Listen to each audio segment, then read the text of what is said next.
मैं अपनी उम्र में एक बार हॉस्पिटल गया हूँ। सरकार को कहता हूँ मैं मोदी जी को भी लिखता रहता हूँ, हेल्थ डिपार्टमेंट को लिखता हूँ, लेकिन वो लोग इनसेंसिटिव हो गए। कैंसर एक इंडस्ट्री बन गई है। कारण के बारे में तो सोचते ही नहीं, सीधे फायरिंग शुरू कर देते हैं ऑर्गन पे। मेरे हिसाब से कैंसर बगैर होम्योपैथी के ट्रीट ही नहीं हो सकता।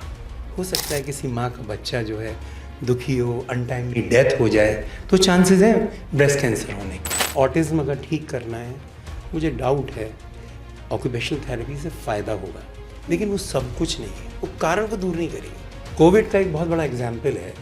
वजह क्या थी? माहौल डर का था।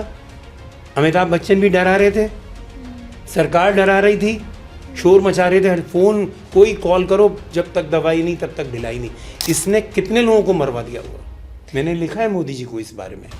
मैंने कहा कम से कम अब तो स्टडी करो कि वैक्सीन के बाद हम कहाँ फेल हुए। कॉलेजेस में भी पढ़ाई इनकम्प्लीट है। हमारे यहाँ बहुत सारी ऐसी दवाइयाँ बनती हैं जो स्नेक पॉइजन से भी बनती है दवाई, सब जानते हो, बड़ी ज़बरदस्त मेडिसिन से। शादी से पहले आपके पास 36 ऑप्शंस हैं। शादी के बाद ये डिफ़ॉल्ट प्रोग्राम है। जो हस्बैंड मिला है, साथ में जो आपको इन लॉज में, ये आपको एक्सेप्ट करना पड़ेगा। नहीं एक्सेप्ट करोगे, द्वंद्व होगा, सब बीमार पड़ जाएंगे। बट कभी कभी एक टॉक्सिक रिश्ते में रहने में भी तो फिर आपको प्रॉब्लम्स हो सकती है। टॉक्सिक कुछ नहीं होता, कोई ख़राब नहीं होता। हेलो डॉक्टर जौहरी, कैसे हैं आप? हेलो, नमस्कार। Welcome to reality. Thank you so much. ठीक है, आज हम बात करते हैं सब एवरीथिंग अबाउट होम्योपैथी। एंड मैं ऑडियंस को बताना चाहूँगी कि डॉक्टर जौहरी इस प्रोफेशन में 50 ईयर्स से है, so who is better than him जो इस बारे में हमको गाइड कर पाए। तो स्टार्ट करते हैं सबसे मेजर इशू से। कहते हैं कि इंडिया में एनुअली 15-20 लाख लोगों को कैंसर डिटेक्ट होता है। 10 में से एक इंसान को भी एक रिपोर्ट कहती है कि आजकल कैंसर्स के सिम्टम्स है, कैंसरस सेल्स है उनकी बॉडी में। तो जैसे एलोपैथी में तो काफ़ी ज़्यादा जैसे कीमोथेरेपी है, पेनफुल और एक्सपेंसिव ट्रीटमेंट्स है इस चीज़ के, बट होम्योपैथी में इसका क्या ट्रीटमेंट है? मैं एक एग्जाम्पल देता हूँ, बड़ा कॉमन एग्जाम्पल है कि जैसे सडनली किसी के कोई हस्बैंड अपनी वाइफ को कहते हैं कि मैं तुम्हें डिवोर्स दे रहा हूँ, कोई रीज़न है, तो अब उस लड़की के लिए बहुत सारे कॉन्फ्लिक्ट्स हो सकते हैं। उसका कॉन्फ्लिक्ट हो सकता है कि स्टारवेशन कॉन्फ्लिक्ट, खाने के लाले पड़ जाएंगे। हस्बैंड मेरा घर चला रहा था, मेरे बच्चे उससे पल रहे थे। सेपरेशन कॉन्फ्लिक्ट हो सकता है कि मैं अब मेरा कोई पार्टनर नहीं है साथ में मेरे साथ। और भी ज़्यादा कोई सेक्सुअल कॉन्फ्लिक्ट भी हो सकता है किसी के लिए। उस हिसाब से वो ऑर्गन अफेक्टेड होता है। अच्छा। तब ऑर्गन अफेक्टेड होता है तो उसमें यूट्रस इन्वॉल्व हो सकता है, यूट्रस की कोई कंप्लेंट आ सकती है, कैंसर आ सकता है। अगर स्टारवेशन को खाने के ही लाले बढ़ गए तो लिवर अफेक्टेड हो सकता है। और भी बेसिकली कैंसर जो है वो कॉन्फ्लिक्ट की बीमारी है। कॉन्फ्लिक्ट के साथ हमारा सिस्टम मिसबिहेव करना शुरू कर देता है। तो उसमें जैसे मैं एक एग्जांपल देता हूँ कि ये एक कोई केस बॉम्बे का था, कि मजाक की बात भी है लेकिन बहुत इम्पॉर्टेंट है। एक बच्चे की टंग कैंसर हो गया। अब टंग कैंसर हुआ तो गए एक होम्योपैथिक डॉक्टर के पास।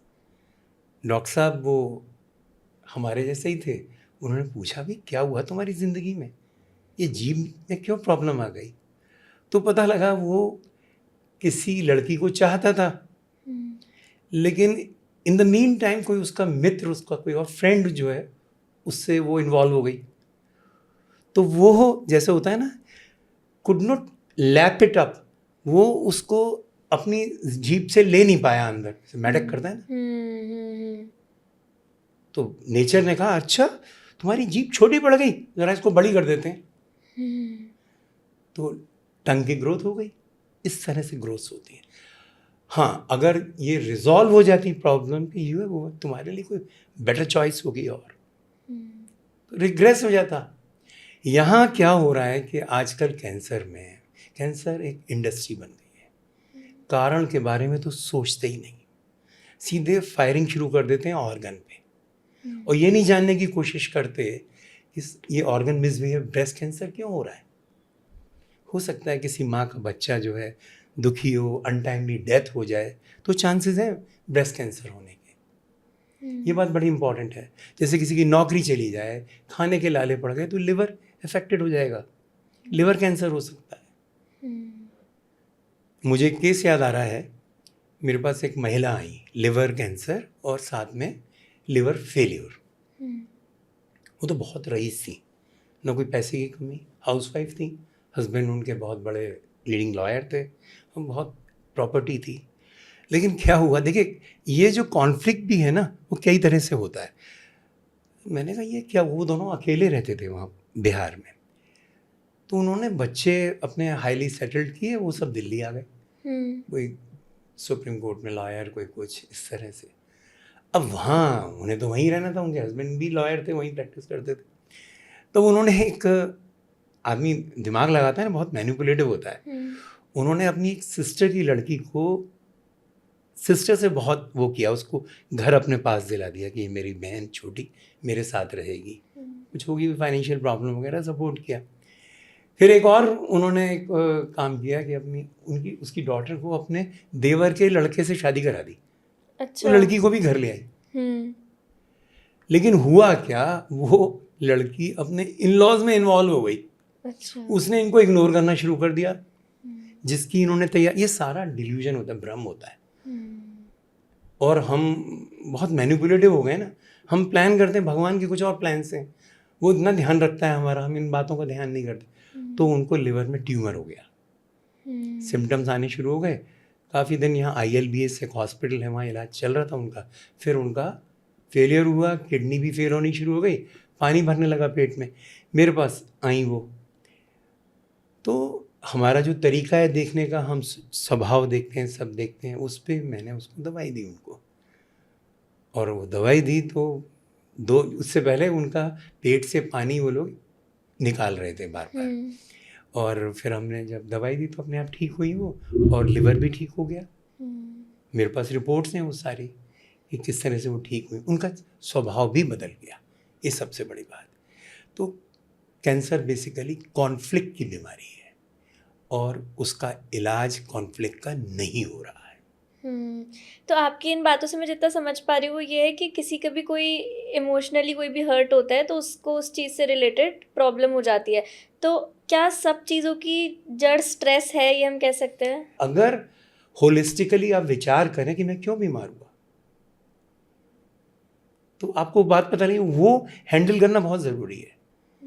दवाई इसकी भी दी जाएगी, गला खराब है दी जाएगी, लेकिन क्या पता ऐसी सिचुएशन आई हो कि किसी ने बहुत बदतमीजी करी हो आपके साथ, आप कुछ बोल नहीं पाए, तो जब आप घर गए तो आपका गला बोलना शुरू हो गया, वहाँ तो नहीं बोल पाए। यही होता है, और हम इसी पे ट्रीटमेंट करते हैं। बेसिकली बायोलॉजिकल फिनोमेना होता है कोई भी पैथोलॉजी आने के लिए, हम पहले वल्नरेबल होते हैं, तब बीमार पड़ते हैं।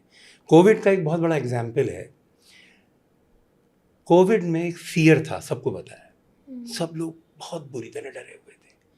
अमिताभ बच्चन का फ़ोन पे मैसेज आता था, जब तक दवाई नहीं तब तक ढिलाई नहीं। और उधर क्या हो रहा था, कोविड पॉजिटिव केसेस आते जा रहे थे। अब जिसका पॉजिटिव आया, अगर वो वीक विल्ड है, वो तो डर गया, कहते इलाज तो है ही नहीं, अब तो मैं मर गया। फियर अपने आप में काफ़ी था। आपको पता है ये लंग्स की ही पैथोलॉजीज आई, लंग्स ही खराब हुए लोगों के, लंग्स का सीधा रिलेशन फियर से। मैंने बहुत बार तब कहा लोगों से कि भाई आप मत डरिए, ये कुछ नहीं, हर एक को फिर भी नहीं होगा। कितनी 700 शायद करोड़ आबादी है वर्ल्ड की, तो सारे लोग तो अफेक्टेड नहीं हुए। दिल्ली में 2.5 करोड़ दिल्ली की पॉपुलेशन है, सबको तो जुकाम खांसी नहीं हो रहा ना, पॉल्यूशन है। ये हमारी सेंसिटिविटी है, हमने अपने आप को कैसे प्रिपेयर किया है हेल्थ के लिए। इस पे हमें, मुझे ऐसा लगता है कि हमें अपने बीमार होने से पहले अपना तैयारी करनी चाहिए, हम बीमार ना पड़े, ये बहुत इम्पॉर्टेंट है। तो उसमें सारी बातें आ जाती हैं, जीना, खाना, व्यवहार करना, क्योंकि एनवायरनमेंट का असर है बहुत ज़्यादा। तो मुझे लगता है कि इस पे काम करना बहुत ज़रूरी है। इसीलिए कैंसर का कोई इलाज नहीं हो रहा, क्योंकि कैंसर का कीमोथेरेपी देते हैं, ऑर्गन रिलेटेड है, उसको किसी तरह जला देते हैं, बर्न करते हैं, मेटास्टेसिस हो जाता है और जगह पहुंच जाता है। हम रोज़ केसेस देख रहे हैं। कीमोथेरेपी के बाद कितने सारे केसेस मेटास्टेसिस कहते हैं, जो और ऑर्गन्स में, ब्रेन तक बीमारी पहुंच जाती है। तो होम्योपैथी इस चीज़ को कैसे ट्रीट करता है, कैंसर को? देखिए, मैंने बताया आपको, जैसे एक ये है कि आप किस कंडीशन में आए, ये तो है ही, इस पे डिपेंड करेगा। डेफिनेटली हम कॉन्फ्लिक्ट को कंसिडर करके, ऑर्गन को कंसिडर करके, पैथोलॉजी को कंसिडर करके हम दवाई देते हैं, और बहुत लोगों की लाइफ बहुत अच्छी है, लंबी ज़िंदगी है। मेरे यहाँ बहुत सारे केसेस हैं जो 15-20 साल से उन्हें कोई प्रॉब्लम नहीं हुई। अच्छा। कीमोथेरेपी जो है ना, बेसिकली वो इम्यूनो सप्रेसेंट है। इनका पूरा इलाज यही है, इनका फंडा यही है कि ये इम्यून सिस्टम गड़बड़ हो गया, ये इसमें ये जो है सेल ग्रोथ हो रही है, उसकी वजह से टिश्यू ग्रोथ हो रही है, तो ये उसको, उस इम्यून सिस्टम को सप्रेस करते हैं। ये सही इलाज नहीं है और संपूर्ण इलाज नहीं है। मेरे हिसाब से कैंसर बगैर होम्योपैथी के ट्रीट ही नहीं हो सकता, अगर मैं एक बात बोलूँ। अच्छा। ये मैं सच बता रहा हूँ, क्योंकि कॉन्फ्लिक्ट रिजॉल्व नहीं, या फिर कोई संत कर सकता है। संत ने आपको कहा, अरे बिटिया रानी, बच्चा चला गया, कोई बात नहीं, उसकी इतनी ज़िंदगी थी, तुम क्यों इतनी परेशान हो रही हो। एक बात ये हुई, और अगर वो समझ में आ जाए तो वो इलाज वाली बात ही तो है। हम ओवर रिएक्ट करते हैं सिचुएशन के ऊपर, वो कारण बनता है बीमारी का। आज आप देखिए कि आज हमारे यहाँ सबसे बड़ी जो दिक्कत आई है, हमारा जो जॉइंट फैमिली, इतना बढ़िया फैमिली सिस्टम था, वो सब बहुत वीकन हुआ है। बहुत सारे कारण हैं उसमें, जॉब्स के कारण हैं, मेट्रोपॉलिटन सिटीज़ में जॉब्स हैं, वो एक कारण है बहुत बड़ा, कि लोग अपने परिवार से दूर हैं, उधर माँ बाप अकेले, इधर बच्चे अकेले। जैसे कि आप बोल रहे हैं कि होम्योपैथी के बिना कैंसर ठीक ही नहीं हो सकता, बट किसी को 4th स्टेज कैंसर डायग्नोस हुआ है तो उसको क्या, what should be the right approach? हाँ, उसमें देखिए, अगर कहीं पे सर्जरी की आवश्यकता है, कुछ ऐसा है, तो हम सर्जरी की हेल्प लें। देखिए, एक बात तो है कि हमारे पास शुरू से लोग आने चाहिए। अब स्टेज 4 में आप आएंगे, टर्मिनल कंडीशन में आएंगे, सब कुछ डैमेज हो गया है, तो वो तो दिक्कत तो है ही उसमें। फिर भी हम लोग प्रयास करते हैं, क्योंकि हमारे यहाँ दवाई, अभी रिसेंटली मैं एक केस आपको बता रहा हूँ, ये बहुत इम्पॉर्टेंट है कि होम्योपैथी का स्कोप कहाँ तक है। मेरे पास 18 सितंबर को एक सज्जन आए, उनकी वाइफ को एक हाइपॉक्सिक शॉक हुआ, उनको कुछ हार्ट ट्रबल हुई, उसके बाद उन्हें वो CRP दिया गया, तो उससे वो 5 मिनट उनके ब्रेन को ऑक्सीजन नहीं मिली। अच्छा। उसमें क्या हुआ कि वो कंडीशन, आइज़ तो उनकी ओपन थी, आंखें थी ओपन, लेकिन बाकी सिस्टम नहीं काम कर रहा था। इस तरह से वो 3 महीने से थी। तो अभी मैंने 18 सितंबर को ही दवाई उनको दी, किसी ने उनको रेफ़र किया था, उन लोगों ने तो almost they had given up. तो वेट करिए, ठीक हो गया, हो जाए, निकल आए इस कंडीशन से।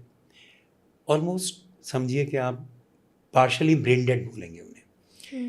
हमने दवाई दी 2 अक्टूबर को, जब वो आए सज्जन, अभी वो लेडी तो बेड रिडन है, तो कमांड सुनने लगी, पैरों का मूवमेंट शुरू हो गया, हाथ शुरू हो गए, सिर उठाना शुरू कर दिया। और मैंने फ़ोन पे बात की, वीडियो कॉल की, तो मैंने कहा कि अगर आप को थोड़ा सा भी आराम है तो आंखें बंद करिए, तो उन्होंने तुरंत आंख बंद करी। और अभी मेरे पास मैसेज आया उनका, अगली बार हम उनको लेकर आएंगे। इसका मतलब खड़ी हो गई वो। होम्योपैथी, मैंने ऐसे बहुत सारे केसेस देखे हैं ICU के। तो मैं तो एक और बात कहता हूँ, शायद मेडिकल फ्रेटर्निटी कोई बात, लेकिन अगर हम ह्यूमैनिटी के वेलफेयर की बात करेंगे, तो मैं समझता हूँ एलोपैथ को भी अनप्रेजुडिस्ड होकर काम करना चाहिए। उनकी भी पूरी आवश्यकता है, मैं ऐसा कभी नहीं कहता, लेकिन डेफिनेटली अगर मैं कहूँ बहुत ही, उससे 25-30% ज़रूरत है, 90% ज़रूरत नहीं है। 90% के लिए कुछ और करना चाहिए। आप मेरे को कुछ ऐसी प्रॉब्लम्स के बारे में बताओ, ऐसी बीमारियां जिनका एलोपैथी में कोई सोल्यूशन नहीं है बट उनका होम्योपैथी में सोल्यूशन है। मतलब एलोपैथी उसका सोल्यूशन कर तो रहे हैं बट अल्टीमेटली उसका कोई सोल्यूशन नहीं है। ऑटिज्म के बारे में आपने सुना ही होगा, एक तरह से वर्ल्ड में पैंडेमिक है। ऑस्ट्रेलिया में 25 में से 1 बच्चा ऑटिस्टिक है। ऑटिस्टिक मतलब वो वर्ड से कनेक्ट नहीं हो रहा है, वो स्पेक्ट्रम है, कोई कम है कोई ज़्यादा है। कुछ बच्चे फिर वो बोलना शुरू कर देते हैं, फिर भी पूरी तरह से कनेक्ट नहीं हो पाते। यहाँ पे इसके पीछे कारण छुपा हुआ एनवायरनमेंट है, प्रेगनेंसी है, माँ का खुद का कितना उसके साथ किस तरह का व्यवहार हुआ जब वो प्रेग्नेंट थी। वो बच्चा माँ की बात को लेता है। तो ये जो एक अगर मैं कहूँ कि अगर आप टेस्ट कराएंगे तो सारी रिपोर्ट्स नॉर्मल आएंगी। यहाँ देखिए ब्रेन स्कैन में भी कुछ आने वाला नहीं है। अच्छा। अब आप क्या इलाज करेंगे? अब ये लोग क्या कर रहे हैं, हाइपर एक्टिविटी के लिए ब्रेन को स्लो डाउन करने की मेडिसिन देते हैं, विच इज़ वेरी रॉन्ग। हमने क्या किया है, होम्योपैथी से क्या हम कर सकते हैं? हमारे बहुत अच्छे रिजल्ट्स हैं। जैसा आपने बताया, मैं पिछले 10 वर्ष से एक कैंप हम लोग ऑर्गेनाइज कर रहे हैं आशा की किरण के नाम से, जिसमें लगभग आजकल 400 पेशेंट्स 500 पेशेंट्स एक दिन में आते हैं। हम 3 महीने की दवाई देते हैं। हमारी लगभग 40 डॉक्टर्स की टीम बहुत थॉरोली के केस को देखती है। अच्छा। कारण मूल में कहना चाहिए शरीर से ऊपर का है। मुझे बुरा लगा, तकलीफ हो गई।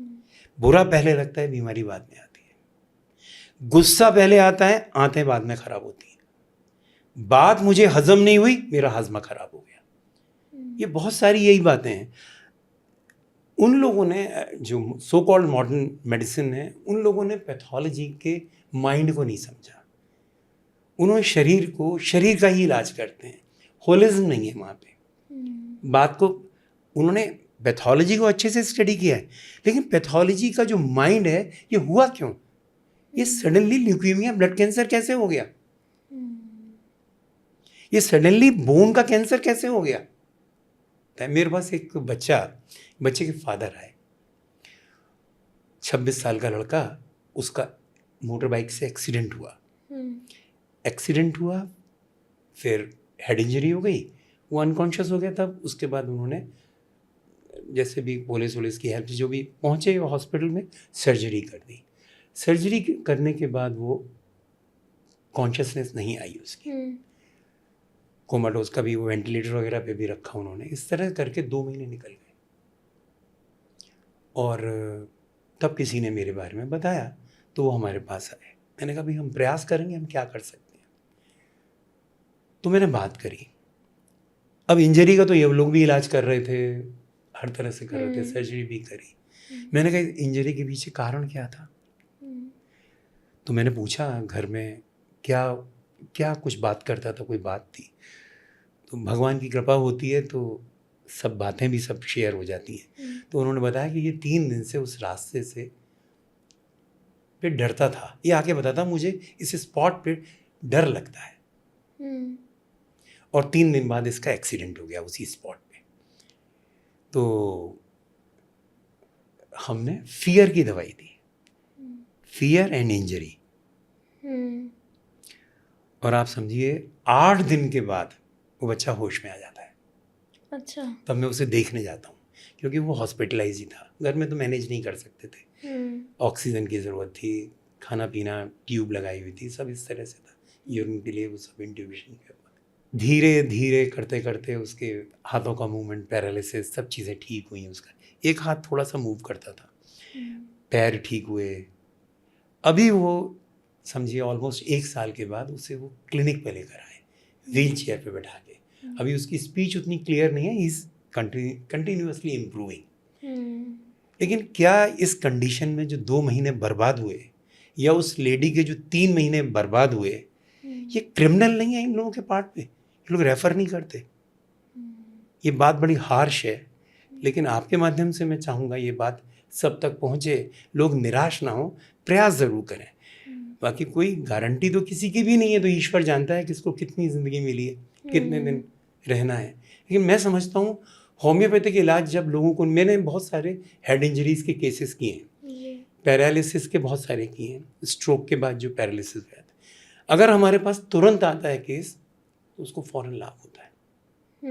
बहुत सारे, एक ऐसा केस था जो मेरे सामने ही, उसको सेरेब्रल स्ट्रोक हुआ, क्लिनिक पे ही हुआ। हम उसे हॉस्पिटल लेके भी गए, साथ साथ दवाई दी, 3 दिन बाद वो पूरे रिकवर हो गए। तो मैं समझता हूँ होम्योपैथी का रोल हर जगह है, और ख़ास तौर पे जो मैंने बताया आपको जेनेटिक डिसऑर्डर्स में, ऑटिज़्म अगर ठीक करना है, मुझे डाउट है ऑक्यूपेशनल थेरेपी से फ़ायदा होगा, लेकिन वो सब कुछ नहीं है, वो कारण को दूर नहीं करेगी। अब इस बच्चे के केस में जो फियर अगर दूर नहीं होता, ये उसके बाद भी डरा हुआ था, जब ये रिकवर हुआ ना, ज़रा से कोई टच करे तो डर, फियर उसके दिमाग में गया ही नहीं था, इलाज ही नहीं हुआ। कोविड के अंदर क्या हुआ, state of the art hospital में लोग 30-30, 35 लाख, 40 लाख खर्च करने के बाद भी डेड बॉडी लेकर आए। वजह क्या थी? माहौल डर का था। अमिताभ बच्चन भी डरा रहे थे, सरकार डरा रही थी, शोर मचा रहे थे, फोन कोई कॉल करो, जब तक दवाई नहीं तब तक ढिलाई नहीं। इसने कितने लोगों को मरवा दिया हुआ। अरे बीमारी आई है भाई, इलाज होगा। मैं हर एक से कहता हूँ भाई देखो, अगर आप निराश होने की आवश्यकता नहीं है, मैं नहीं करूँगा, एलोपैथ करेगा, आप डरते काहे को? हम जब पढ़ा करते थे किताबों में, मेडिकल जो मेडिसिन की बुक पढ़ते थे, अब पता नहीं आजकल क्या लिखा है नहीं लिखा, उसमें लिखा होता था एश्योरेंस, पेशेंट को एश्योर करो। यहाँ आजकल धंधा हो गया डराने का, तुमने हमारा इलाज नहीं करा तो तुम अभी चले जाओगे। मैंने कितनी सर्जरीज अवॉइड होते देखी हैं, लेकिन वो आजकल हो गया है। नेचर ने एक बहुत बढ़िया इम्यून सिस्टम अंदर बनाया है। भगवान ने जब इंसान को बनाया, मैं नहीं समझता डॉक्टर उसके दिमाग में था, उसके दिमाग में इंस्टिंक्ट थी, ऐसा करो वैसा करो। आजकल क्या हो गया है, हम सच बताऊं तो हम परवर्ट हुए। मैं एक केस मुझे याद आ रहा है, एक बच्चे को अम्लाइकस में, नाभि के अंदर उसको एब्सेस हो गया, दवाइयाँ दी गई, नहीं फ़ायदा हुआ, छोटी सी बेबी थी। तो वो मेरे पास आई, तो वो कुछ इस तरह का था। मैंने कहा नाभि का मसला जो है, इसका मतलब माँ से है रिलेशन, हमारा जो ऑर्गन है ना, उसका जिससे संबंध है वहाँ कॉन्फ्लिक्ट होगा तो ये रोग आएगा। अच्छा। जो भी उसका, जैसे मैंने बताया ब्रेस्ट का बच्चे से है, यूट्रस का, सर्विक्स का हस्बैंड से है, पार्टनर से, बच्चों से भी है, क्योंकि यूट्रस में इम्प्लांट होते हैं फीटस। तो बच्चे अगर कोई परेशान है तब भी यूट्रस भी तब भी इन्वॉल्व हो सकता है, हस्बैंड से कॉन्फ्लिक्ट है तब भी हो सकता है। तो पूछा तो वो कुछ ऐसा हो गया था कि मैंने, वो तो बच्चे को माँ तो बहुत प्यार करती थी, पता नहीं 3 महीने की बच्ची थी वो, और परेशानी की बात थी, एब्सेस हो गया, ठीक नहीं हो रहा था। तो मैंने पूछा भी क्या, कहते नहीं हमारे यहाँ तो सब इसको, परी को खूब प्यार करते हैं, इस बच्ची को। तो मैंने कहा फिर माँ का इससे पिछला रिलेशन देखें। तो पता लगा वो माँ मतलब उसकी बच्चे की मदर अपनी मदर का इंतज़ार कर रही थी, वो आई नहीं मिलने। अच्छा। बात इतनी सी थी, ये दुख था। और जो छोटा बच्चा है ना, लगभग 8 साल तक माँ से कनेक्टेड रहता है, माँ के दुख सुख स्वभाव सब जब अंदर पेट में होता है, कॉर्ड के माध्यम से न केवल उसे फूड मिलता है, उसको इमोशंस भी मिलते हैं मदर के। तो मदर अगर अफेक्टेड है तो वो बच्चा वैसे ही ले लेता है। अगर मदर की दुनिया ख़राब है तो बच्चे ने ये समझ लिया ये दुनिया इस लायक नहीं है कनेक्ट करने लायक, तो एक ऑटिस्टिक बच्चा पैदा हो गया था। तो हमने उस बच्चे को दवाई दी मैंने, उसके इसी कॉन्फ्लिक्ट पे, उसकी नानी से जो उसकी माँ का कॉन्फ्लिक्ट था, और वो बनती है उससे, धरती का एक प्रोडक्ट है। मैं हैरान हो गया, ऐसा इनर्ट सब्सटेंस मार्बल से बनी हुई वो दवाई है, क्या चमत्कारिक रूप से मेरे ख्याल से 48 आवर्स या 72 आवर्स लगे थे, कंप्लीटली हील्ड। कोई एंटीबायोटिक काम नहीं कर रहा था, वो हट गया पूरा। हाँ ठीक हो गया। आप होम्योपैथी मेडिसिन के बारे में भी एक चीज़ बताओ कि वो बहुत ज़्यादा डाइल्यूटेड होती है, बट होम्योपैथिक डॉक्टर्स कहते हैं कि जितनी ज़्यादा डाइल्यूटेड होगी उतनी ही ज़्यादा इफेक्ट करेगी। देखो तो मैं आपको है ना, एक आपने देखा है कभी दूध पीने गई है, कढ़ाई का दूध सड़क पे हलवाई के पास, हाँ। वो आपके सामने वो ऐसे ऊपर नीचे करता है ना, उसमें उससे क्या होता है, उससे उसकी पोटेंसी बढ़ जाती है। अच्छा। उस प्रोसेस से भांग खाने वाले जानते हैं, जब वो खूब जितनी पिसाई होती है उतनी उसकी पोटेंसी बढ़ जाती है क्या?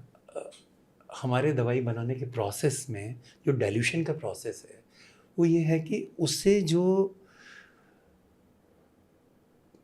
उसका मटेरियल तत्व है वो कम होता जाता है, उसकी एनर्जी ऊपर आती जाती है, एटॉमिक एनर्जी। आजकल तो ये नैनो टेक्नोलॉजी की बात हो रही है, तो वो जो नैनो पार्टिकल है, वो जो गॉड पार्टिकल है वो निकल कर आ जाता है। अच्छा, ये है। तो उसमें किसी अगर कोई ऐसा प्रोडक्ट है जिसका पॉइजनस इफेक्ट है, वो भी ख़त्म हो जाएगा।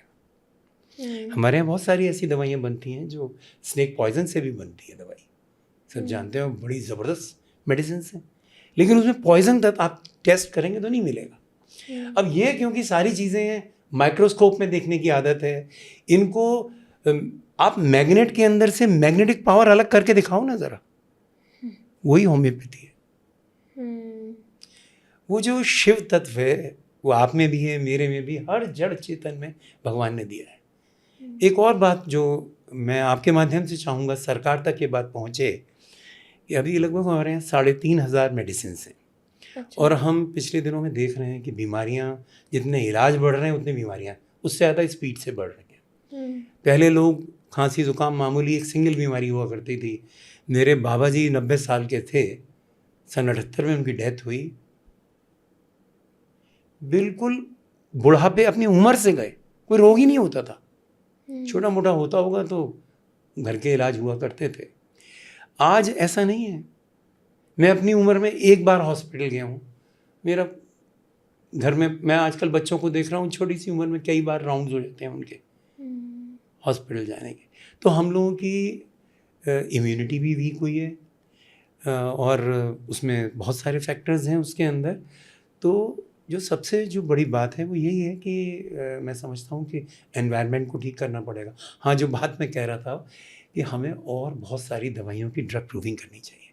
ऐसे बहुत सारे प्लांट्स हैं, ऐसे बहुत सारे मिनरल्स हैं जिनकी दवाई बहुत लाभकारी हो सकती है। बहुत सारे ऐसे प्रोडक्ट्स हैं। मैंने एक मेडिसिन का लिखा, मैं हैरान हो गया, सरकार ने अभी अलाउ नहीं कर रहे ड्रग प्रूविंग के लिए। अच्छा, मैं हैरान हूँ। इन कामों में महीनों और सालों लगने चाहिए। ये बड़ा दुर्भाग्य है, हम लोग बहुत इनसेंसिटिव हो गए ह्यूमैनिटी के पास। सब बिजनेस हो रहा है, दवाइयाँ बिक रही हैं, काम कोई सोच नहीं रहा कि क्या हो रहा है। कीमोथेरेपी के बाद ये मर क्यों जाते हैं, मेटास्टेसिस क्यों होता है, सोचते ही नहीं। पिछले दिनों एक अध्यापक मेडिकल कॉलेज के टीचर आए, मैंने उनसे एक बात पूछी। मैंने कहा आपका कोई स्टूडेंट विद्यार्थी ये नहीं पूछता कि ये 20 साल से ये दवाई खिला रहे हैं हाइपरटेंशन ब्लड प्रेशर की, एक दिन नहीं खिलाओ वहीं खड़े, ये कौन सा इलाज है? डायबिटीज़ का हम 20 साल दवाई खा ली और पता लगा कि अब क्रिएटिनिन बढ़ना शुरू हो गया। पहले गोली से कंट्रोल होता था, पहले खाने से भी कंट्रोल हो जाता था, फिर गोली से कंट्रोल हुआ, फिर इंसुलिन देनी पड़ी, अब किडनी भी भूल गई। ये प्रश्न आप इनको डिस्पेंसिंग केमिस्ट बना रहे हो या डॉक्टर बना रहे हो? वो कहने लगे बात तो आप सही कह रहे हैं। मैंने ये क्वेश्चन मेरा भी था कि एलोपैथी में ये बीपी शुगर इन सब की लाइफ टाइम मेडिसिन होती हैं, तो होम्योपैथी क्या उसके लिए ऐसी मेडिसिन बनाते हैं जो आप एक पीरियड के बाद रोक पाओ? मैं आपको अपना एग्जाम्पल देता हूँ। 15 साल पहले मेरा ब्लड प्रेशर बढ़ गया और इतना बड़ा, और नाक से ब्लड भी आ गया। एक सेफ्टी वॉल्व खुला, ब्रेन हैमरेज नहीं हुआ, नाक से। अब बीइंग ए होम्योपैथ मैंने कहा यार ये हुआ क्यों तुम्हें ऐसा? मैं किसी के घर गया हुआ था, मैंने कहा पिछले दिनों में किया, जैसे हम लोग बात करते हैं पहले क्या हुआ, अगर कोई अभी ताज़ी तकलीफ़ है तो 5-7 दिन में क्या बात हुई, 1 महीने में क्या बात हुई, क्रॉनिक है तो और पुरानी बात कर लेते। तो मैंने देखा यार मैं तो 15-20 दिन से तरीके से सोया ही नहीं था। मैंने कुछ नहीं किया, जो लॉस ऑफ स्लीप से जिससे एलिमेंट्स होते हैं वो अपनी दवाई ली और मैं 3 दिन के लिए सब कुछ बंद करके सो गया, रेस्ट किया। मैंने कहा जब मैं उठूंगा तब उठने देना। मुझे तो आज तक ब्लड प्रेशर दोबारा नहीं हुआ। अगर मैं एलोपैथ के पास चला था वो उसी दिन से दवाई बांध देता वो मेरी। हम भी कोशिश नहीं करते, ठीक है, अगर बहुत ज़्यादा दिक्कत है तो करना पड़ेगा, आपको एलोपैथिक सपोर्ट भी लेना पड़ेगा, लेकिन हमेशा कारण का इलाज तो करना चाहिए। ये हुई क्यों, मुसीबत क्यों आई? इनिशियली हमारे पास लोग नहीं आते। बट अगर कोई इनिशियली आ जाता है फॉर बीपी तो क्या कितने Definitely टाइम की दवाई के बाद वो ठीक हो जाएंगे? कोई भी ठीक हो सकता है। कैंसर हमारे यहाँ ठीक हो गए, ट्यूबरक्लोसिस 9 महीने दवाई नहीं खानी पड़ी, 3 महीने में ठीक हो गए, क्योंकि कारण का हमने इलाज किया।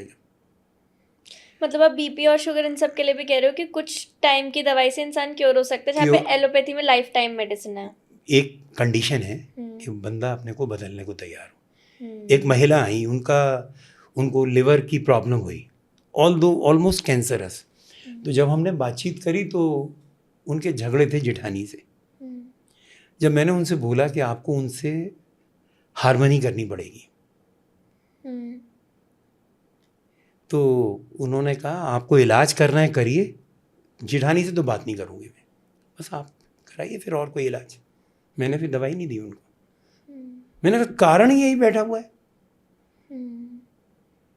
आज सबसे ज़्यादा जो आवश्यक है ना, गवर्नमेंट को चाहिए, मैं तो जो भी मेरे पास तो एलोपैथिक डॉक्टर्स भी बहुत आते हैं, सबको एक ही बात कहता हूँ कि भैया प्रिवेंशन पे काम करना शुरू करो। सरकार को कहता हूँ मैं मोदी जी को भी लिखता रहता हूँ, हेल्थ डिपार्टमेंट को लिखता हूँ, लेकिन वो लोग इनसेंसिटिव हो गए। एक तो समझ ही नहीं है कि हम बीमार क्यों पड़ रहे हैं, इस बात को समझना नहीं चाहते। कॉलेजेस में भी पढ़ाई इनकम्प्लीट है। हमें जिन बातों पे जोर देना, मैं बहुत सारी चीज़ें कॉलेज से निकलने के बाद सीखी। तो ये बात बड़ी इम्पॉर्टेंट है। मैं समझता हूँ कि सरकार को, सेहत को बहुत, इस पे खर्चा कम हो जाएगा। हम ऐसा देखते हैं कि ऑस्ट्रेलिया और स्विट्ज़रलैंड में होम्योपैथी की बहुत वाइडली एक्सेप्टेंस है। वहाँ के लोग एलोपैथी को इतना ट्रस्ट नहीं करते जितना होम्योपैथी को करते हैं। तो इंडिया में ये ऐसा क्यों नहीं है कि ज्योग्राफिकल कॉन्ट्रास्ट क्यों है? मैं आपको उसका एक रीज़न बताऊँ। मैं 2-1 दिन से सोच रहा था, एक जो लर्निंग एंड अनलर्निंग का प्रोसेस है ना, ये सबके लिए हमेशा चलना चाहिए, डॉक्टर्स के लिए भी चलना चाहिए। हमारे यहाँ के डॉक्टर्स कितने पढ़ते हैं, कितने सीख रहे हैं। जो मेडिकल रिप्रेजेंटेटिव है वो दवाई बता के चलाए थे, आज से आप ये दवाई यूज़ करिए, ये एंटीबायोटिक ज़्यादा इम्पॉर्टेंट है। उनका जो कंटिन्यूस मेडिकल एजुकेशन ही नहीं हो रही है, होनी चाहिए। पीडियाट्रिशियंस को पढ़ना चाहिए कि भाई क्या हो रहा है, ये ऑटिज्म क्यों बढ़ता जा रहा है, ये रेस्पिरेटरी डिसऑर्डर्स दिल्ली में क्यों इतने हो रहे हैं।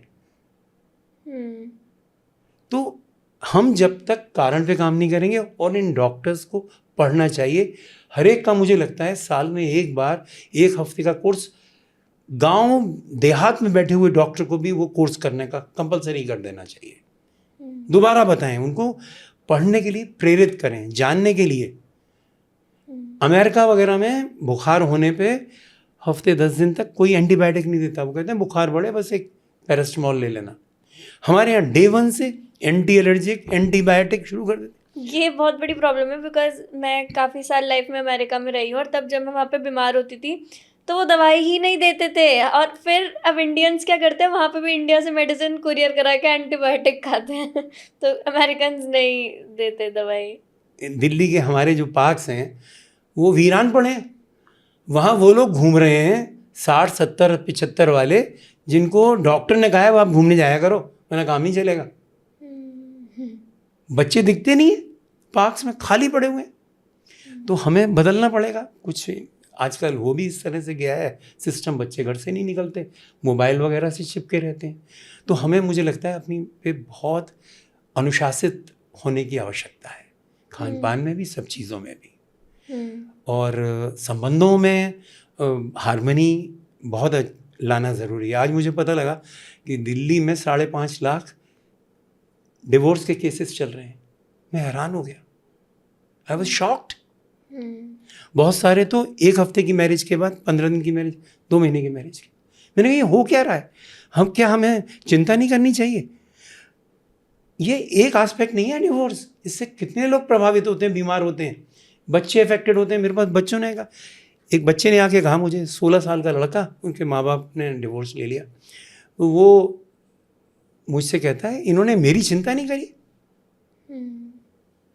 तो हमें जो है एक बात का कितना प्रभाव हो रहा है, इस बात को सोच के काम करना चाहिए। गवर्नमेंट की ये जिम्मेदारी है, जो भी मिनिस्ट्री इसको देखती है उनको वार फूटिंग पे काम करना चाहिए। हमें परिवार प्रबोधन पे काम करना चाहिए, कुटुंब प्रबोधन पे काम करना चाहिए कि मेरी फैमिली वैल्यूज़ को दोबारा से रिस्टोर करने की आवश्यकता है। एक दूसरे पे जो हमारी नेचुरल डिपेंडेंस थी उसको समझने की आवश्यकता है। शादी से पहले आपके पास 36 ऑप्शंस हैं, शादी के बाद ये डिफ़ॉल्ट प्रोग्राम है। ये जो हस्बैंड मिला है, साथ में जो आपको इन लॉज मिले, ये आपको एक्सेप्ट करना पड़ेगा। नहीं एक्सेप्ट करोगे, द्वंद्व होगा, सब बीमार पड़ जाएंगे। जैसा मैंने बताया, द्वंद्वों से ही रोग आ रहे हैं। तो अगर आप इलाज पे आएंगे, प्रिवेंशन पे आएंगे, तो ये सारी बातें जुड़ी हुई हैं उसके साथ। बट कभी कभी एक टॉक्सिक रिश्ते में रहने में भी तो फिर आपको प्रॉब्लम्स हो सकती है। देखिए, उसका भी मैं आपको बताऊं, ये भी जो संतों ने इसके इलाज बताए हैं। टॉक्सिक कुछ नहीं होता, कोई ख़राब नहीं होता। उसके लिए हमारा प्रयास कम हो जाता है।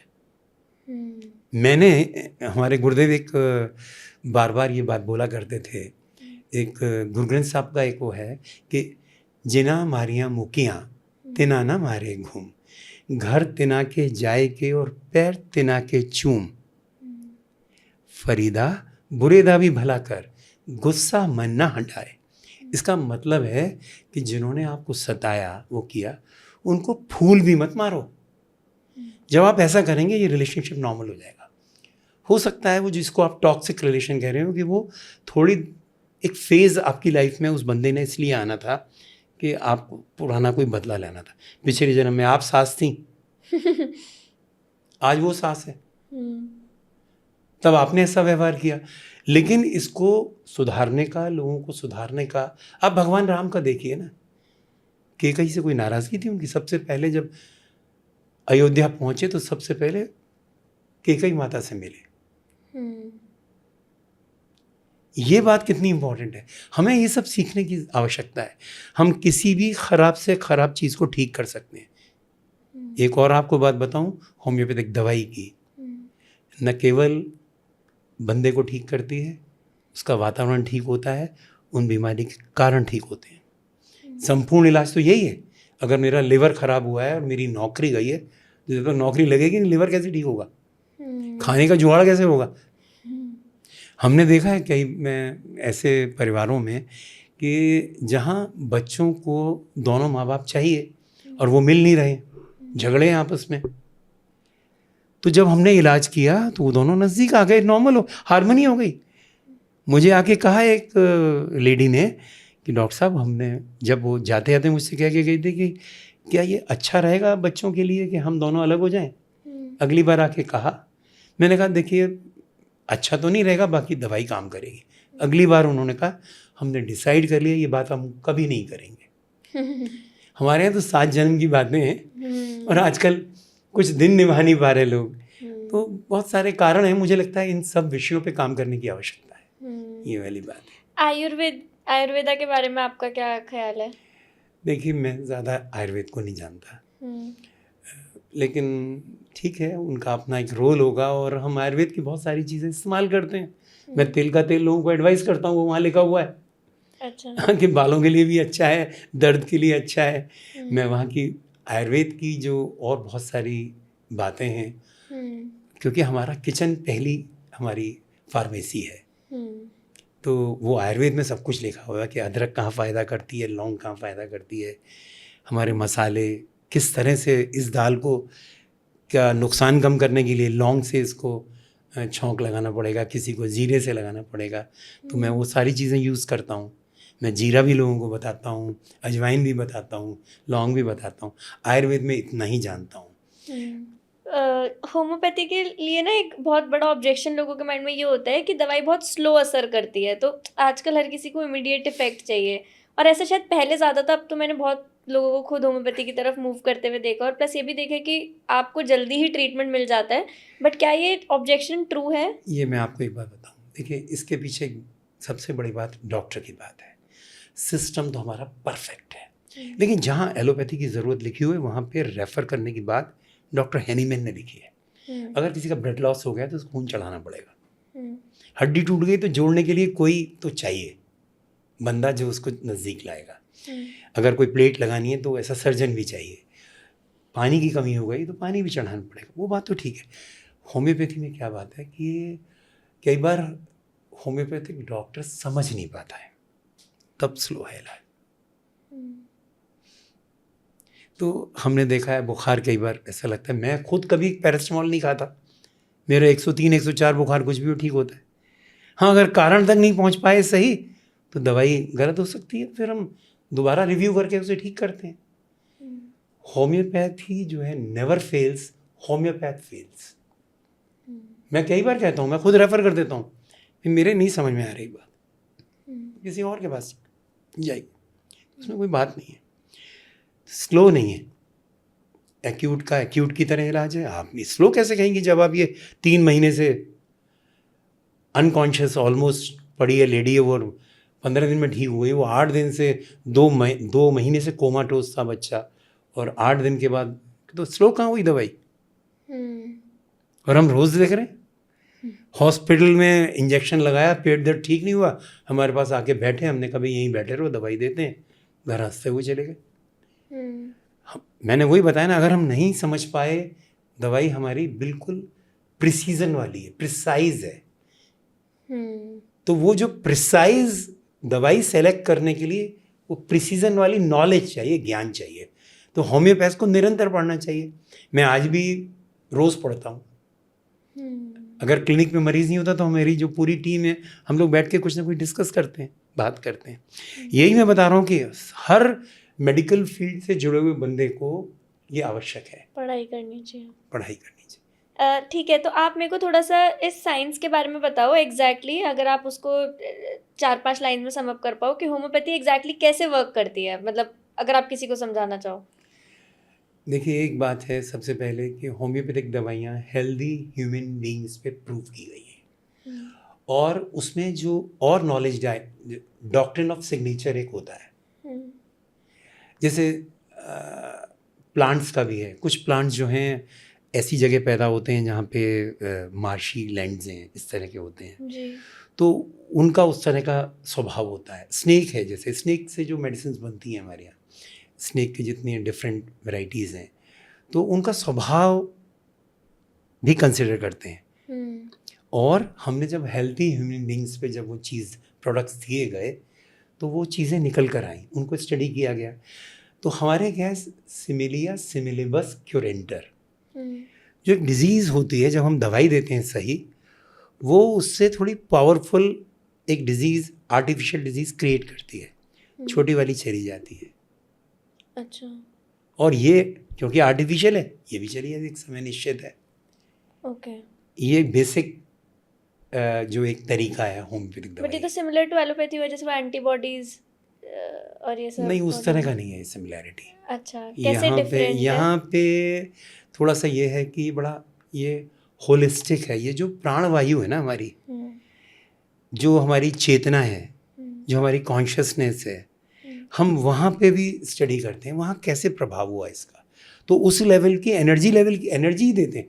होम्योपैथिक मेडिसिन सब एनर्जाइज्ड हैं, सब इट्स ए डिवाइन साइंस। तो क्रूड नहीं है हमारे यहाँ, हम क्रूडली ऐसे काम भी नहीं करते इस तरह से। हमारा नेचुरल इम्यून सिस्टम ही ठीक करना शुरू कर देता है। जैसे हीट जनरेट होती है, बुखार जब आता है तो बैक्टीरिया जो भी मॉर्बिड मैटर्स हैं उनको ख़त्म करने के लिए आता है। हम खाली उस क्रोसिन से फीवर डाउन किया, 102 पे क्रोसिन दी, अगली बार 103 आ गया बुखार। सिस्टम को पता लगा, सिस्टम का एक विजडम है, उसे लगा यार 102 में तो ये बैक्टीरिया मरा नहीं, फीवर बढ़ा दिया उसने। अब जब आपने विजडम से कारण को एड्रेस करते हुए दिया, किसी का कुछ हो सकता है, अब एक बच्ची का बुखार नहीं उतर रहा था, एलोपैथी भी करा ली, फिर हमारे पास आई, 2-3 दिन में फ़ायदा नहीं हुआ। तो मैंने पूछा हुआ क्या। डायग्नोसिस में कुछ भी आ जाए, टाइफाइड आ गया, कुछ भी आ जाए, तो कहने लगे कि ऐसा हुआ कि स्कूल, मेरे फ्रेंड्स ने मुझसे कहा कि तुम बास्केटबॉल अच्छा खेलती हो, तुम्हें ट्रायल के लिए टीम में जाना चाहिए। मेरा मन तो नहीं था, मैं चली गई, मेरा सिलेक्शन भी हो गया, लेकिन फाइनल उसमें अब किसी टीचर की बच्ची को दे दिया उसमें, वो उससे हर्ट हो गई। मैंने इस हर्ट की दवाई दी और अगले दिन ही ठीक हो गई।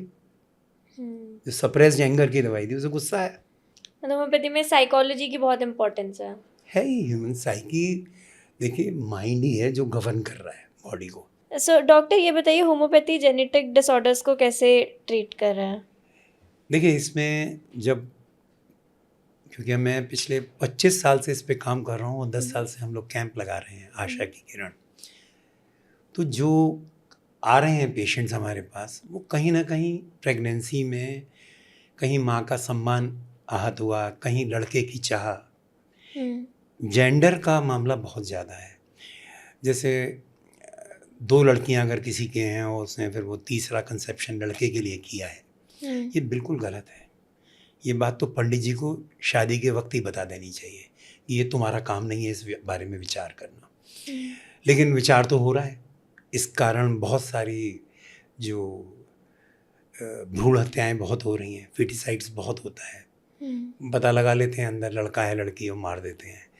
ये सब अन्याय तो है ही। लेकिन एक बात अगर हम सोचें, क्योंकि पहले सेल से ही अंदर बैठा बच्चा जो है, फीटस है, वो सब कुछ सुन समझ रहा होता है। तो वो फेज़ बड़ा इम्पॉर्टेंट है, वो प्रेगनेंसी बड़ी इम्पॉर्टेंट है। हम जहाँ तक इलाज की बात है, प्रेगनेंसी में जो भी घटनाक्रम रहता है माँ के साथ हुआ, कोई एनवायरमेंटल कोई गड़बड़ हुई, जैसे मैं एक एग्जांपल देता हूँ। एक बच्चा हमारे पास आया कि उसका बाहर का कान बना हुआ था, अंदर की मशीन गायब थी, पूरा सिस्टम डेवलप ही नहीं हुआ। तो मैंने उससे पूछा माँ से, जैसा हमारा स्वभाव है, भाई क्या हुआ? तो उन्होंने कहा जी ये दूसरी प्रेगनेंसी थी, दोनों आईटी प्रोफेशनल्स थे। तो हस्बैंड मेरे से रोज़ कहते थे गिरा दे, क्या करेंगे, कैसे करेंगे, 2 बच्चे कैसे पालेंगे, नौकरी करनी है। मेरे कान खा गए। ये शब्द थे उनके, मेरे कान खा गए। अंदर बैठे बच्चे ने सोचा, पहले 3 महीने में एनाटॉमी डेवलप होती है। ये बड़ी इंपॉर्टेंट बात है। जो एनाटॉमिकल डिफेक्ट्स हैं वो फर्स्ट ट्राइमेस्टर के कॉन्फ्लिक्ट से ही होते हैं। ये दुर्भाग्य है कि गायनेकोलॉजिस्ट को ये बात नहीं पता है, वो गाइड नहीं कर रही है। मतलब प्रेगनेंसी के टाइम वुमेन को बहुत पॉजिटिव रहना चाहिए और घर वालों को भी कोई ऐसी नेगेटिव बातें नहीं करनी चाहिए। इसीलिए हम लोग आजकल एक गर्भ संस्कार कार्यक्रम चला रहे हैं। हमारा एक ट्रस्ट है संवर्धनी न्यास, उसके माध्यम से हमारा प्रयास है। मैं उसकी सेंट्रल टीम में हूँ। उत्तर प्रदेश, मध्य प्रदेश और उत्तराखंड मेरे पास है।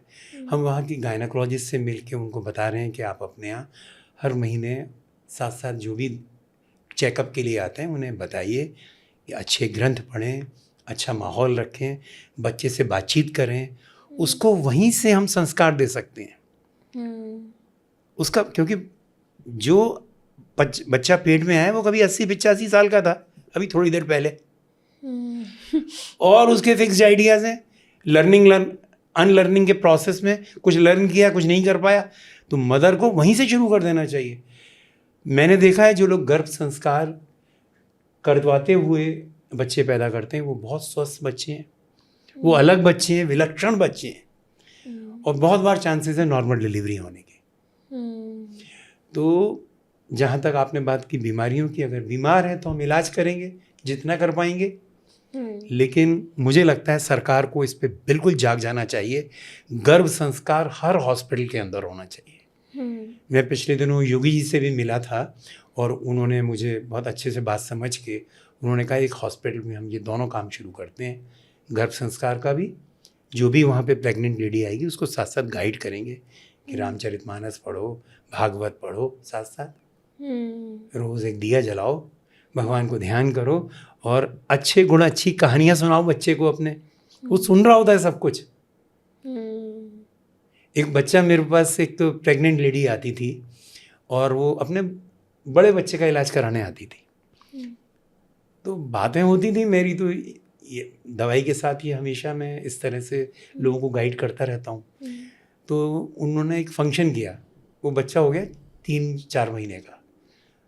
उन्होंने बुलाया मुझे, मैं वहाँ गया, मैं तो मिला नहीं था, डिलीवरी के बाद वो आई भी नहीं थी। वो बच्चा मुझे देख के लपक के मेरी गोदी में आ गया, जैसे मुझे पुराना जानता हो। प्रेगनेंसी में हर महीने उसकी मदर आती थी बस। इसका मतलब है बच्चा सुन समझ सब कुछ रहा होता है, वहीं से हम उसको संस्कारित करना शुरू कर सकते हैं। हमारे संवर्धनी न्यास का ये प्रयास है कि हम 1000 ऐसे स्वस्थ बच्चे, संस्कारवान बच्चे हर वर्ष पैदा करें, गाइड करके मदर्स को।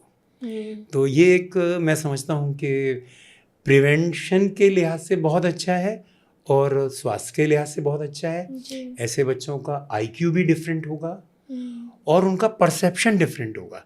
और जब गर्भ संस्कार के लिए माँ आएगी, हस्बैंड साथ आएगा, कभी सास आएगी, तो सबको बताया जाएगा ना कि ये माँ का सम्मान करना है, ये किसी राम को जन्म देने वाली है, किसी कृष्ण को जन्म देने वाली है, किसी सीता को जन्म देने वाली है। तो ये बात जो है समझाना बहुत आवश्यक है और हमें इस पे विशेष काम करना चाहिए। और हम सौभाग्यशाली हैं, भारत में जन्म लिया है जहाँ पे ये सारा ज्ञान उपलब्ध है। एक और दुखद बात है कि वेस्टर्न साइंस हमने ज़्यादा अपना ली, उनको भी आके इससे जुड़ जाना चाहिए था।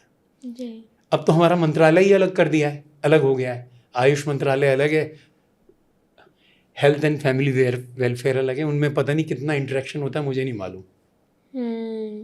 होम्योपैथी और एलोपैथी को आपस में बात करनी चाहिए, उनकी भी पूरी आवश्यकता है ये बात। डॉक्टर, इसके बाद इसे कंक्लूड करते हैं। एक फाइनल सवाल मेरा आपसे ये है, एज अ होम्योपैथी डॉक्टर आप क्या डाइट की कॉम्पोजिशन लोगों को रिकमेंड करना चाहेंगे कि क्या क्या खाना चाहिए और क्या क्या नहीं खाना चाहिए? देखिए, मैं समझता हूँ कि परंपरागत जो हमारे घर का भोजन था वो हमेशा ज़्यादा रहना चाहिए, वो बहुत इम्पोर्टेंट है। मौसम की सब्जियां सब खानी चाहिए। आजकल एक और हो गया, बेमौसमी चीज़ खाने लगे, पैसा बहुत आ गया है, उस सब का कोई लाभ नहीं होता। गोभी जब आता है तभी खाना चाहिए। आजकल 12 महीने सब चीज़ें मिलने लगी हैं आपको, है ना? तो मैं समझता हूँ कि संयम से भोजन करना चाहिए और हमारी डाइट में सब कुछ होना चाहिए और थोड़ी सी गड़बड़ करने की आदत भी होनी चाहिए। कभी कचौड़ी भी खानी चाहिए। अच्छा। कभी, हाँ, कोई ऐसी बात नहीं है, कुछ नहीं होता। लेकिन कचौड़ी ही कचौड़ी 7 दिन जोमेटो से खाना आ रहा है, वो चीज़ आपकी सेहत के लिए एक दिन सिस्टम में हड़ताल कर देगा। तब पता लगा जॉन्डिस हो गया, कुछ और हो गया। हम तो देखते हैं ज़्यादातर कारण यही है कि हमने अपने लाइफस्टाइल पे ध्यान नहीं दिया। अगर आप देखिए, मैं एक बात कहता हूँ इसमें कि 3 चीज़ें बड़ी इंपॉर्टेंट हैं। हमारे 3 इम्तहान हैं। एक इम्तहान है भोजन, जिसमें हमें 70-80, जैसी हमें हेल्थ चाहिए उतना हमें उस पर काम करना चाहिए। तो चलो 80% तो चाहिए ही चाहिए, तो 80% खाने पे ध्यान देना पड़ेगा। अब एक्सरसाइज वगैरह है, उस पर भी 80% ध्यान देना पड़ेगा। तीसरा है विचार को जैसी हेल्थ चाहते हैं वैसा कर लो आप। ये नहीं आपका विचार 100% बहुत अच्छा है, आप एक्सरसाइज भी खूब करते हैं, जिम जाते हैं, सब कुछ करते हैं, खाना गड़बड़ है आप उल्टे सीधे आर्टिफिशियल डाइट, ये प्रोटीन्स जो आजकल खिलाए जा रहे हैं उससे बहुत सारे ऑर्गन्स अफेक्टेड हो रहे हैं। आप डाइट आपकी ठीक है, आप एक्सरसाइज नहीं करते, आपका विचार भी बहुत अच्छा है। आप डाइट भी ठीक है, एक्सरसाइज भी कर रहे हैं, विचार गड़बड़ है, तो आप ठीक रह ही नहीं सकते। क्रोधी हैं तो क्रोध पे काबू करना पड़ेगा। मतलब आपके हिसाब से प्रोटीन पाउडर नहीं लेना चाहिए? महा गलत है वो, थोड़ा गलत नहीं है, क्या ज़रूरत है? देखिए, ये सब बिजनेस हो गया आजकल ना, हर जगह बिजनेस आ गया। बट अब उसके साइड इफेक्ट्स क्या है? साइड इफेक्ट्स, देखिए, एक चीज़ होती है, एक जो नेचुरल हमारे यहाँ दाल बनने का प्रोसेस है, हमारे यहाँ चना खाने का प्रोसेस है, सब कुछ है हमारी डाइट में, सब कुछ है, प्रोटीन सफिशिएंट है, वेजिटेरियन डाइट में सब कुछ है। हम बने ही उसके लिए, हमारा आंतें, हमारे दांत वेजिटेरियन फूड के लिए बने।